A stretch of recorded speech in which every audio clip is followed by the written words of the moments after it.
If there wasn't a whole lot of money to be made, would the white leaders of Tipton County and the state of Tennessee care at all?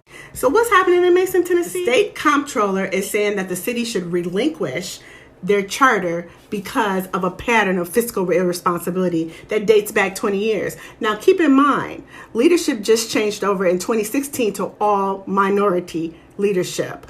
The pattern of fiscal irresponsibility happened because of white leadership. This is white peopling, and this is why black people say they can't be racist. The new leadership that's in Mason should not be responsible for the last 20 years of mismanagement of funds. This is actually how racism works, where white people mess up the financials, they mess up the opportunities for a black city to thrive, and then when it cannot thrive any longer, of course they allow elected black officials to take the lead, and once opportunity makes its way to that then city, now they want to come in and take it over, not with the agreement or the approval of city leadership. So now Ford Motor Company is saying, well, they've talked to the leadership from Mason, Tennessee, and Mason, Tennessee agrees that they think the state should take over. The leadership at Ford Motor Company has not talked to the leadership in Mason, Tennessee. They've actually talked to the leadership, which is the comptroller of the state of Tennessee, that is interested in taking over because of the monies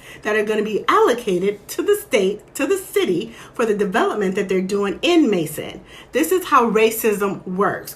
This is why we say racism is structural and systemic, because people in power suppress oppressed peoples.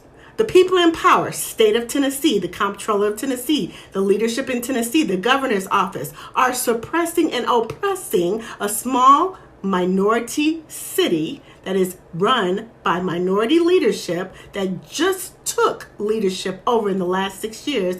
This is systemic racism, because now they are going to oppress them by saying, now that these billions of dollars are coming into the city, we need to now take that city over. We are going to suppress the voice of local leadership who is in charge actually of that municipality. We're going to suppress their voice and we're going to speak for them. So when people start to say that there is no such thing as systemic racism and that black people can be racist, this is what we mean when we say black people cannot be racist. Until we are in a position of power where we can oppress a community of white people and we can suppress the voice of a community of white people, we, black people, cannot be racist.